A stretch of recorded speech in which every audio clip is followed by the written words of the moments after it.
Halo guys, hari ini kita akan berjalan-jalan, memanfaatkan libur lebaran. Bahasa kerennya tamasa, bahasa masa kininya relax, ke sebuah tempat bermain air, namanya Taman Salma Sofa di Samarinda, ibu kota Kalimantan Timur, tidak jauh dari ibu kota negara masa depan, Nusantara. Kita sekarang berada di pusat kota di Jalan Wahid Hasim 2, Samarinda. Dari sini perjalanan ke Taman Salma Sofa kurang lebih hanya 6 km. Ini adalah Simpang 4 Sempaja, Samarinda, dari arah utara, dan kita akan ke arah timur. Nah, ini adalah Jalan Pangeran M. Nur. Jalan ini sebenarnya terbilang baru bagi Samarinda. Ini adalah jalan utama menuju Kalimantan Utara yang jaraknya hampir 1000 km sampai di perbatasan Malaysia. Ini adalah jalan utama, dan setiap hari jalanan ini tidak pernah berhenti. Kalau siang seperti ini, maka kendaraan-kendaraan roda 4 kecil yang berseliweran. Tapi kalau sudah malam, truk-truk besar yang kemudian merajai jalan ini. Ini juga salah satu pemandangan yang lucu. Karena Kaltim itu dikenal sebagai penghasil minyak dan gas alam. Tapi truk-truk antri BBM solar luar biasa panjangnya. Kadang-kadang mencapai 2-3 km ya. Selalu saja begini.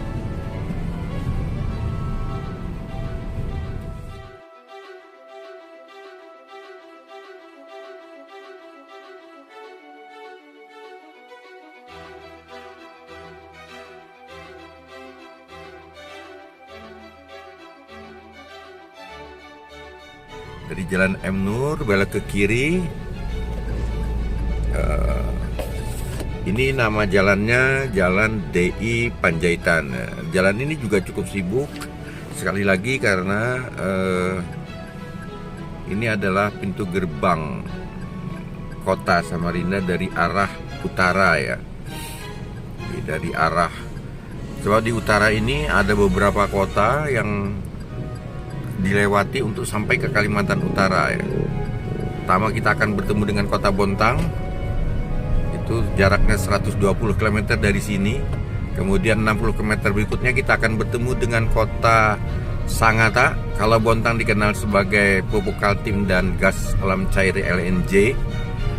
Sangatta dikenal dengan Kaltim Prima Coal, perusahaan batu bara yang memproduksi batu bara terbaik.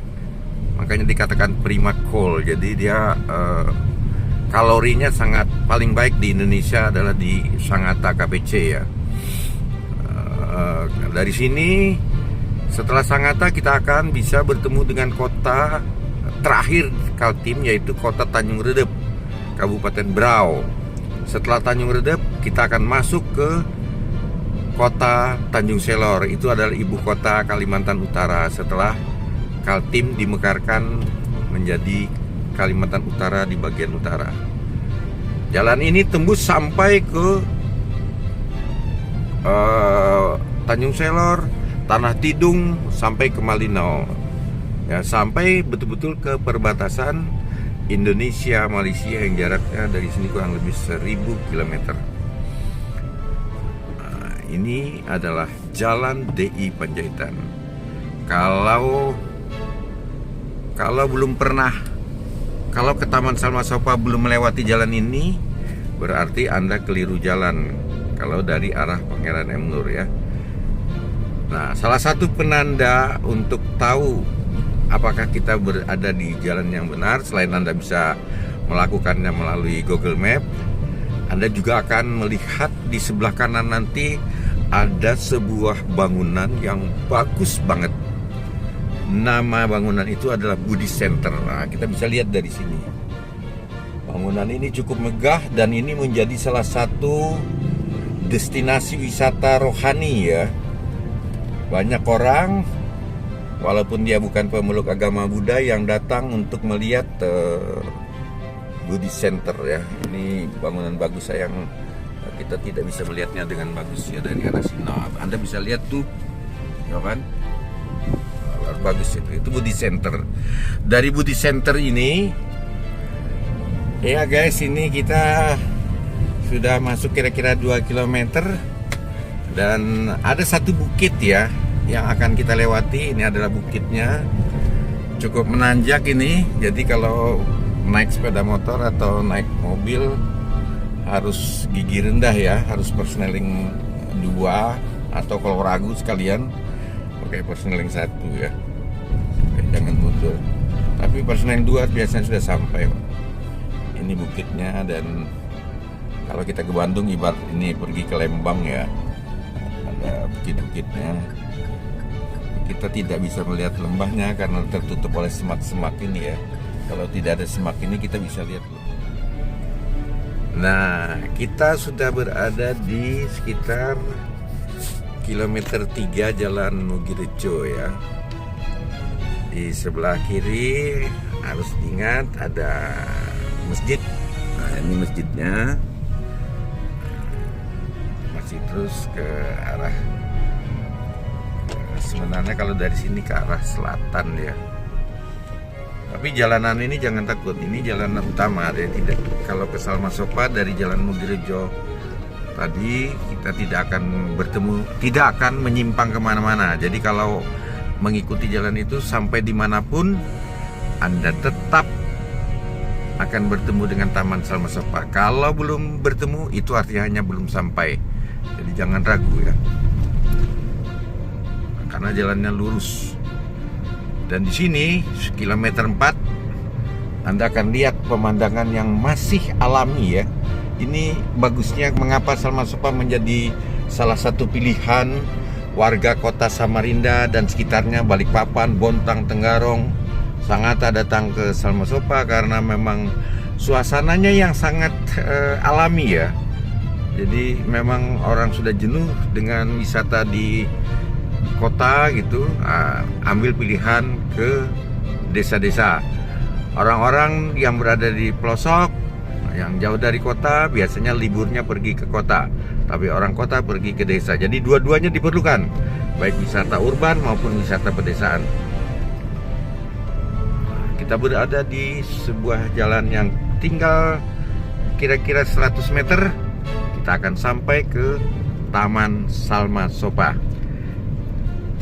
Disebut Taman Salma Sopa karena nama Salma Sopa diambil dari nama anak yang punya atau nama anak ownernya, si Salma dan si Sopa. Ada bukit kecil sangat landai, kita akan lewat ini dan turun dari bukit ini. Kita akan lihat dari jauh.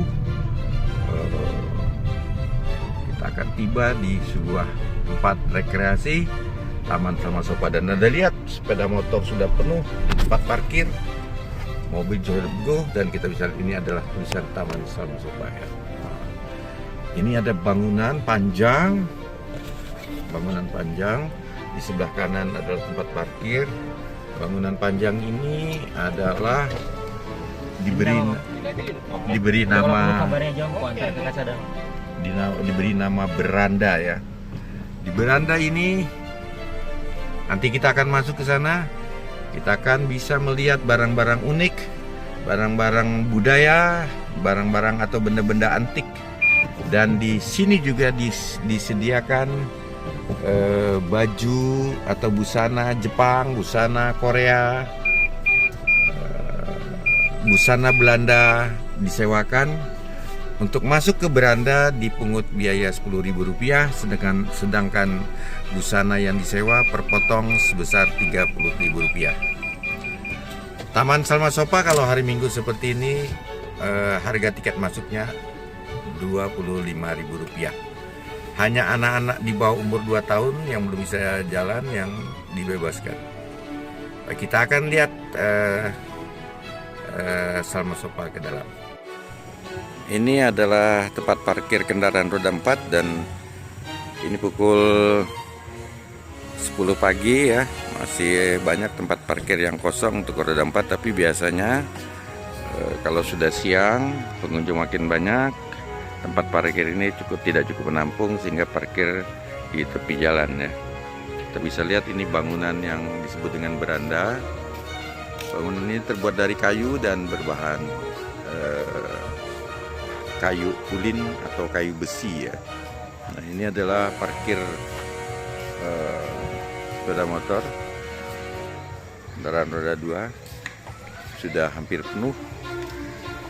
Ini loket tiket.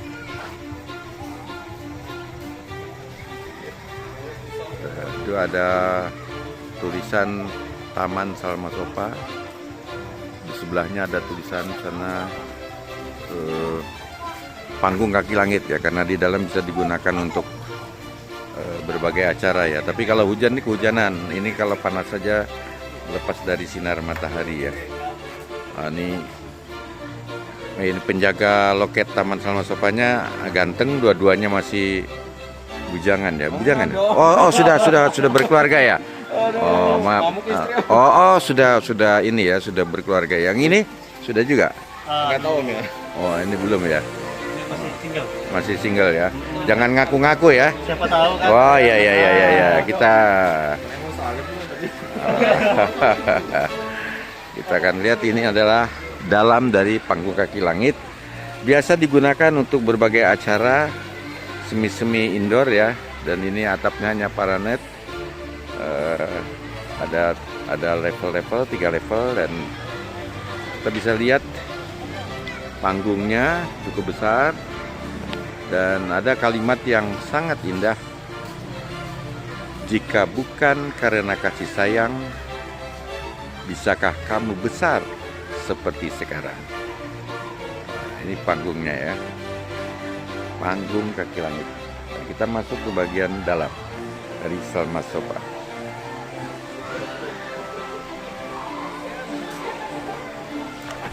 Salma Sopa ini sebenarnya bukan kolam renang, jadi diberi nama Taman Salma Sopa.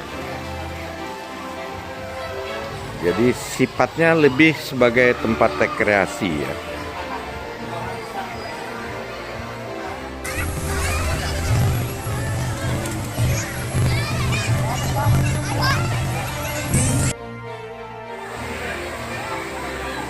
Di dekat kolam renang dewasa tersedia gazebo yang bisa disewa 100.000 per 4 jam. Ada 29 gazebo di area Taman Salma Sopa. Ini adalah gazebo dan Anda tidak perlu takut kelaparan karena di Salma Sopa ada 5 kantin yang menyediakan aneka minuman, makanan baik ringan maupun makanan berat ya. Ini adalah gazebo-gazebonya. Dan di pojok itu adalah toilet untuk pria.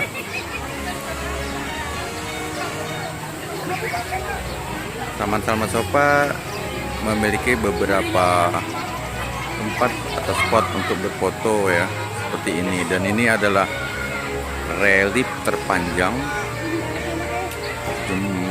jumlah panjangnya mencapai 100 meter ya. Relief ini selain berfungsi untuk keindahan juga digunakan untuk menahan tanah dari atas bukit. Ini gazebo yang cukup besar, muat untuk 30 orang, namanya gazebo 21. Dan mari kita lihat Taman Salma Sopa dari atas bukit. Di sebelah kiri ini adalah toilet wanita, ini tampak dari arah belakang.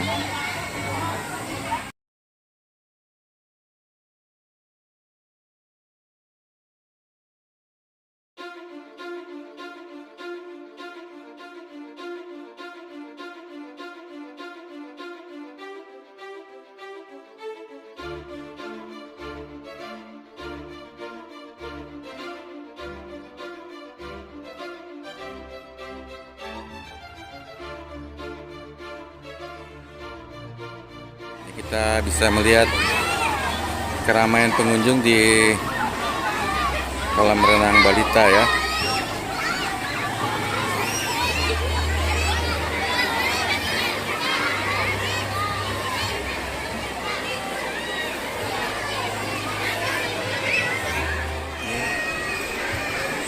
Selain gazebo, Salma Sofa juga memiliki satu ruang yang cukup besar, namanya ruang pendopo, berkapasitas antara 100 sampai 150 orang, yang kalau tidak digunakan untuk acara besar biasanya dipetak-petak untuk disewakan ya. Di sampingnya ada kolam anak-anak dan ada pelosotan ya. Di samping kolam ini kita bisa melihat ada prototip kapal wisata yang biasa menyusuri Sungai Mahakam ya. Namanya kapal wisata Salma Sofa. Ini berada di atas bukit.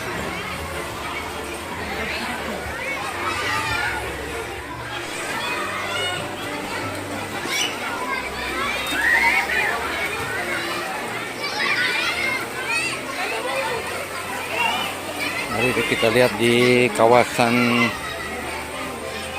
sisi lain dari Taman Salma Sofa ya. Ini adalah gudang dan mes karyawan. Dan ini kita bisa ambil dari sisi bukit. Itu adalah kolam renang buat anak-anak di sana, di belakang tenda putih. Dan ini adalah kawasan santai biasa untuk baca puisi, main musik sore di daerah ini ya. Kita lihat berikutnya.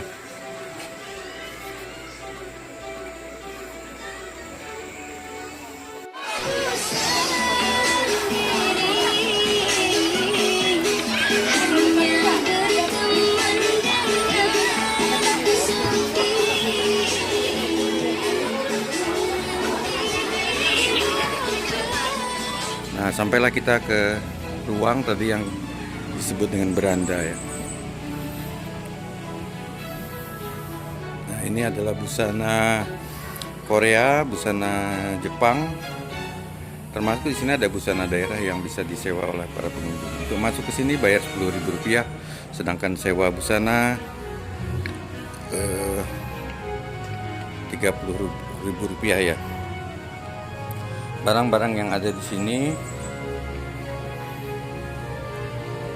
jadi pengunjung bisa membeli buku, novel, atau kumpulan cerita dari karya Sabun Pernyata di sini. Ini di dalam ini masih ada lagi ruangan ini untuk rapat 30 sampai 40 orang ya. Kita tidak masuk ke sana. Ini adalah ruang beranda. Ini kursi untuk cukur di masa lalu ya, yang hampir kita tidak temukan lagi. Ini buatan, kalau dilihat di sini, ini buatan tahun 1970 ya. Jadi sudah 52 tahun atau setengah abad yang lampau. Ini juga mesin jahit Singer lama ya ini. Ini adalah miniatur kapal untuk dari Samarinda ke Berau. Mungkin Anda tidak tahu dulu, atau yang usianya setengah abad ya tahu, inilah namanya gramafon. Dan ini tidak dikendalikan oleh mesin ya, karena ini manual. Ini ada tuas di sini tapi sengaja tidak dipasang karena seringkali rusak ya, dan ini memperbaikinya harus ke Jakarta. Itu piringannya. Ini supaya suara mantul di sini. Ini juga adalah salah satu koleksi Salma Sofa, saxophone yang sudah berusia lebih dari 100 tahun ya.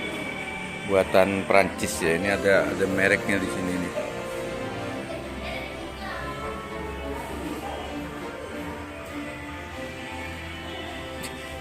Nah, ini berbagai alat musik di masa lampau, piringan hitam.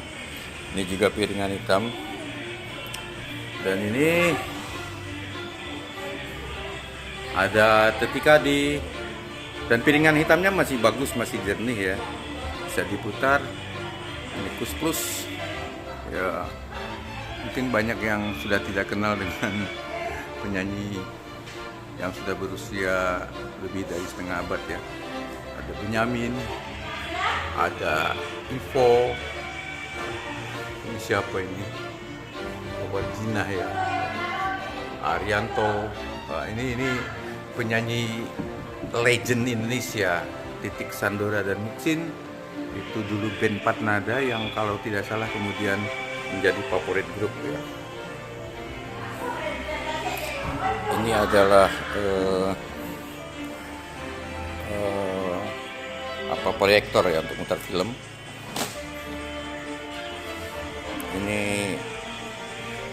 Ini adalah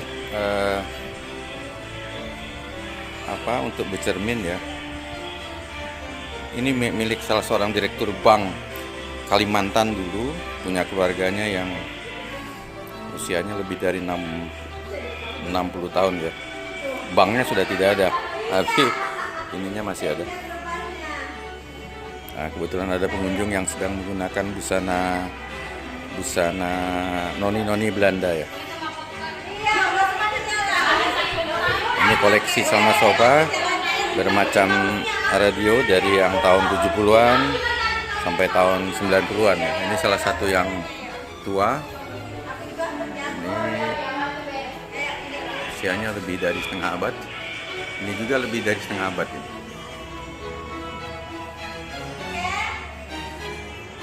Ini salah satu magnetnya Salma Sofa ya. Jadi tidak hanya sekedar berenang atau bermain-main di area Salma Sofa yang terbuka, tapi di indoor juga ada berbagai macam koleksi yang bisa dilihat. Ini salah satu fosil khas Kalimantan dari kayu ulin ya, kayu besi. Nah, ini ada koleksi lain berupa alat-alat telepon seluler yang terlama ya, mungkin masih ingat ya, nah, seperti ini. Nah, ini tustel juga yang masih tustel dulu ya.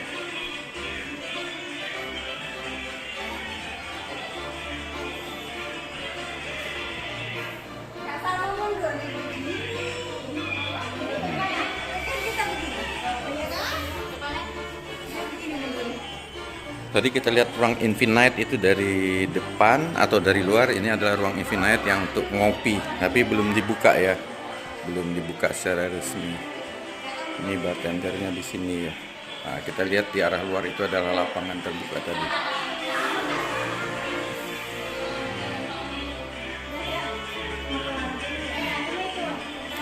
Ini yang saya maksud dengan benda budaya. Salah satu kebudayaan orang Kaltim adalah membuat gula merah. Ini adalah tuangannya ya. Banyak ibu-ibu yang menganggap ini main dakon ya, tempat main dakon. Nah, ini juga saya tidak tahu apa namanya ini, tapi rasanya ini digunakan oleh para petani untuk memisahkan antara padi dan kulit padi ya, ketika masih gabah ya. Ada juga sepeda ontel di sini, ada becak, ada sepeda motor. Ini ada nona-nona cantik lagi selfie ya. Ini benda-benda budaya khas Kalimantan. Ada alat tangkap ikan, ada anjat, Anda bisa berfoto di daerah ini ya. Dan inilah mandau, senjata khas orang Kalimantan, digunakan bisa untuk bertani, tapi juga di masa lalu bisa untuk berperang. Demikian kabar dari saya. Kalau Anda ada waktu, silakan main ke Taman Salma Sofa dan jangan lupa ke Beranda.